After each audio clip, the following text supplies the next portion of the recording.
अयाज खान नक्शबंदी के official channel Naqshbandi speeches को subscribe करें। जब नेक रूह जाती है आसमानों की तरफ तो आसमान खोल दिए जाते हैं, ऐसे अल्लाह के पास हाजिर होता है बंदा। लेकिन जब गुनहगार रूह जाती है तो पहले आसमान से उस पर लानत बरसना शुरू हो जाती है, पहले आसमान से। याद रख, ऐसे नहीं है। क्या जिंदगी, जो वजूद लेके फिर रहे थे, एकदम जिस्म से रूह निकलती है, सारे ताल्लुक रिश्ते वहीं पे खत्म, नाम तक भी कोई नहीं पुकारता। कहते मैयत को गुस्ल दो, मैयत को ले जाओ, मैयत के साथ ये करो। ऐसे ही है, फलां का जनाजा है, ये जनाजा जा रहा है, नाम चेंज, मुख्तलिफ नाम लिए जाते हैं। फिर सारे चाहने वाले, मोहब्बत करने वाले वहाँ फौरन अपने अपने चाहत का आखिरी इजहार करने के लिए पहुंच जाते हैं, अपने हाथों से दफनाते हैं। अब तो रस्म व रिवाज का दौर है, हर बंदा सुनता ही है कोई मर गया तो बोलता है ये भी बस तोसी से बोझ है हमारे पे, जल्दी जल्दी निपटाओ। अब वो बात नहीं रही, इंसानों से तो उम्मीद ही ना रखो। हमारे हज़रत साहब फरमाते हैं कि दुनिया में किसी से तवक्को रखो ही नहीं कि मेरे बाद शायद मेरे लिए कोई कुछ कर जाए। अपने हाथ से करके जाए, अपने हाथों से, अपने हाथों से। एक बंदे के बारे में आता है कि वो अपने घर पहुंचा तो उसने देखा कि घर वाले सब बैठे हैं, तो वो बाहर से जाके फल खरीद के लेकर आया और घर पे लाके रख दिया। बोला ये फल मैं शाम आऊँ तो मेरे साथ खाएंगे मिल के आपस। जब शाम आया तो फल खा चुके थे। फिर वो उठ के गया, उसी वक्त वो बाहर गया और थोड़ा टाइम गुजार के फिर घर आया। तो घर वालों ने पूछा कहाँ गए, किधर चले गए, अचानक से बताया भी नहीं। कह रहे मैं जब आया देखा, मैं कह के गया था कि फल साथ खाएंगे, बैठ गए, लेकिन मेरे आने से पहले ही खा गए। तो मेरे दिल में सोचा जो मेरे जिंदगी में मतलब इन चीज़ों को नहीं देखते कि भाई मैंने एक बात कही, यानी वो मोहब्बत का कोई नजर ही नहीं आता हिसाब किताब। तो मैंने कहा मेरे मरने के बाद शायद मुझे कौन याद करेगा, यानी कि दुनिया ऐसी है ना। वो फौरन गया कि तो मैंने एक जगह खरीदी मस्जिद की और अल्लाह का घर वहाँ पे तामीर करवाना शुरू किया उसी वक्त नियत, ताकि मैं अपने लिए दुनिया में करता हूँ, नहीं करता कोई किसी के लिए। इतने भी मोहब्बत करने वाले चंद अरसे में आस्ता आस्ता भूल जाते हैं। आपके मौत पर आ गए, खा पी गए, निकल गए। 2-3 दिन अच्छी तारीफें करते हैं, बहुत अच्छा बंदा था, सही था, ठीक था। आस्ता आस्ता आस्ता हर कोई अपने निज़ाम में दुनिया के हिसाब से अपनी रूटीन में दोबारा से और जाने वाला चला गया।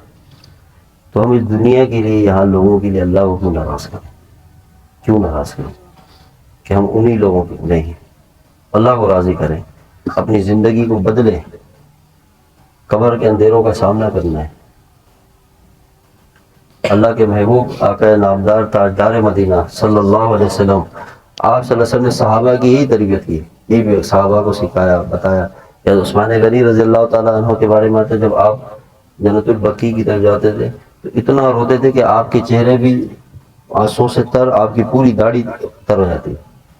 कहने वाला कहता था कि आप तो जन्नती है, आप तो दामाद हैं, ज़ुल्लुरैन, अशरा मुबश्शरा में आपका नाम है, फिर भी आप रो रहे हैं, किस बात का खौफ है? तो फरमाते थे पता नहीं मेरे साथ कब्र में क्या होगा। कि वो लोग हैं जिनकी जन्नती होने में एक जर्रा बराबर भी शक नहीं है। तो जब हम अपनी दुनिया की जिंदगी को खुद महदूद करेंगे ना, खुद कि जो अल्लाह ने खुद जो हद बताई है उस हद पे रहेंगे, कोई दुनिया में इंसान परेशान नहीं हो सकता।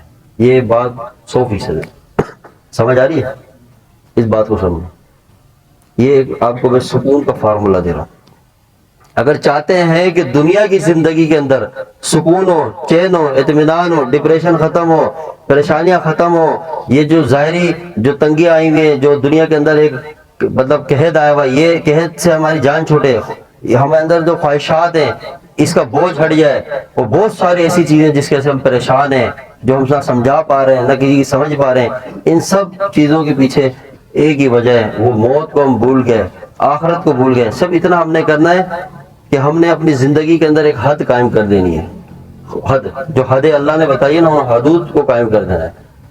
तो दुनिया का कोई इंसान परेशान नजर नहीं आएगा। आप देखना, आप मेरी बात को समझें। एक हद ये लगानी है कि मौत किसी वक्त भी आ सकती है, किसी लम्हे आ सकती है, अगले दिन आ सकती है, आज रात आ सकती है, कल सुबह आ सकती है। ये मौत ने अचानक हमला करना है। जब हम अपना माइंड सेट करेंगे اس حساب سے کہ جس زندگی کا اچانک خاتمہ ہو تو آپ خود سوچیں ایسا بندہ کوئی 100 سال کی پلاننگ کرے گا؟ کوئی آگے 10 سال آگے کی پلاننگ کر سکتا ہے؟ نہیں۔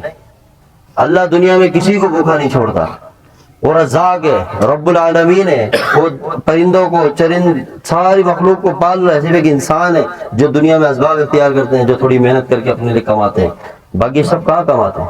صبح ہر کوئی اپنے گھروں سے نکلتا ہے، شام پیٹ بھر کے واپس لوٹتا ہے۔ ان ساری مخلوق کو کون پال رہا ہے؟ اللہ پال رہا ہے۔ تو اگر ہم چاہتے ہیں کہ ہماری زندگی سکون کی ہو جائے، یہ میں آپ کو جو بات عرض کر رہا ہوں اس کو تھوڑا سا سمجھیں، سارے مسائل کا حل ہے۔ تو آپ فوراً ایک حد قائم کریں، ایک لمٹ، کہ بس میری زندگی کی یہ حد ہے، وہ کیا ہے؟ موت۔ میرا فیوچر کہاں سے شروع ہوگا؟ موت کے بعد سے۔ موت تک ہر وقت کیا بن جانا ہے؟ ماضی، اس کا اختتام ہے، یہ ختم ہونے والی ہے۔ اور موت کے بعد کیا ہے؟ ہمارا مستقبل۔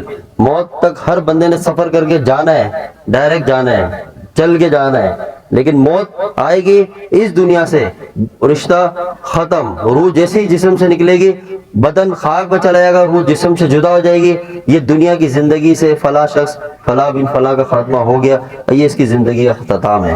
اب یہاں سے آگے ایک سفر ہے قبر کا، ایک لمبے عرصے وہاں رہنا ہے، پھر وہ اٹھے گا روز محشر، حشر کے دن، وہ ایک سفر ہے۔ پھر وہاں میزان ہوگا، فیصلے ہوں گے انصاف کے، اللہ تعالیٰ اپنے بندوں پر رحمت فرمائیں گے، پھر اس کے بعد جنت ہے آگے۔ ایک سفر ہے بڑا، ہے نہیں ہے؟ تو ایک پورا سفر سیٹ کریں نا اپنے ذہن میں، کہاں دوڑ رہے ہیں۔